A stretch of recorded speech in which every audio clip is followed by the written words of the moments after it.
बहुत पुरानी बात है। हिमालय में प्रसिद्ध मानस नाम की झील थी। वहाँ पर कई पशु पक्षियों के साथ ही हंसों का एक झुंड भी रहता था। उनमें से दो हंस बहुत आकर्षक थे और दोनों ही देखने में एक जैसे थे। लेकिन उनमें से एक राजा था और दूसरा सेनापति। राजा का नाम धृतराष्ट्र और सेनापति का नाम सुमुखा था। झील का नज़ारा बादलों के बीच में स्वर्ग जैसा प्रतीक होता था। उन समय झील और उसमें रहने वाले हंसों की प्रसिद्धि वहां आने जाने वाले पर्यटकों के साथ देश विदेश में फैल गई थी। वहां का गुणगान कई कवियों ने अपनी कविताओं में किया, जिससे प्रभावित होकर वाराणसी के राजा को यह नज़ारा देखने की इच्छा हुई। राजा ने अपने राज्य में बिल्कुल वैसी ही झील का निर्माण करवाया और वहाँ कई प्रकार के सुंदर और आकर्षक फूलों के पौधे के साथ ही स्वादिष्ट फलों के पेड़ लगवाए।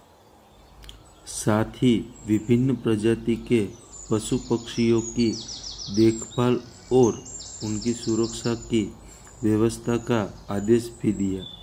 वाराणसी का यह सरोवर भी स्वर्ग जैसा सुंदर था, लेकिन राजा के मन में अभी उन दो हंसों को देखने की इच्छा थी जो मानस सरोवर में रहते थे।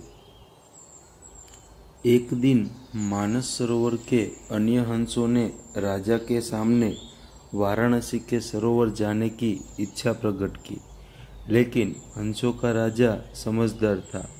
वह जानता था कि अगर वो यहाँ गए तो राजा उन्हें पकड़ लेगा। उसने सभी हंसों को वाराणसी जाने से मना किया, लेकिन वो नहीं माने। तब राजा और सेनापति के साथ सभी हंस वाराणसी की ओर उड़ चले। जैसे ही हंसों का झुंड उस झील में पहुंचा तो अन्य हंसों को छोड़कर प्रसिद्ध दो हंसों की शोभा देखते ही बनती थी।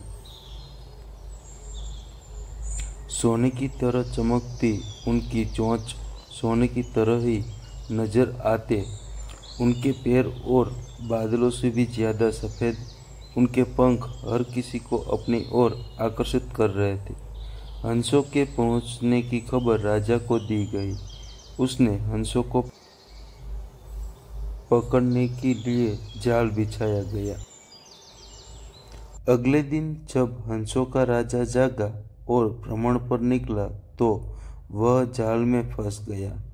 उसने तुरंत ही तेज आवाज में अन्य सभी हंसों को वहां से उड़ने और अपनी जान बचाने का आदेश दिया। अन्य सभी हंस उड़ गए, लेकिन उनका सेनापति सुमुखा अपने स्वामी को फंसा देखकर उसे बचाने के लिए वहीं रुक गया।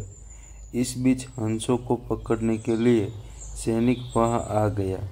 उसने देखा कि हंसों का राजा जाल में फंसा हुआ है और दूसरा राजा को बचाने के लिए वहां खड़ा हुआ है। हंस की स्वामी भक्ति देखकर सैनिक बहुत प्रभावित हुआ और उसने हंसों के राजा को छोड़ दिया। हंसों का राजा समझदार होने के साथ साथ दूरदर्शी भी था।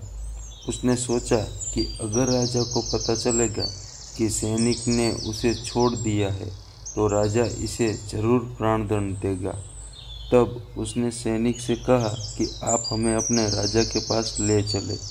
यह सुनकर सैनिक उन्हें अपने राज दरबार में ले गया। दोनों हंस सैनिक के कंधे पर बैठे थे। हंसों को सैनिक के कंधे पर बैठा देखकर कोई सोच में पड़ गया। जब राजा ने इस बात का रहस्य पूछा तो सैनिक ने सारी बात सच सच बता दी। सैनिक की बात सुनकर राजा के साथ ही सारा दरबार उनके साहस और सेनापति की स्वामी भक्ति पर हैरान रह गया और सभी के मन में उनके लिए प्रेम जाग उठा। राजा ने सैनिक को माफ कर दिया और दोनों हंसों को आदर के साथ कुछ और दिन ठहरने का निवेदन किया। हंस ने राजा का निवेदन स्वीकार किया और कुछ दिन वहां रुककर वापस मानस झील चले गए। तो इस कहानी से हमें ये सीख मिलती है कि किसी भी परिस्थिति में हमें अपनों का साथ नहीं छोड़ना चाहिए।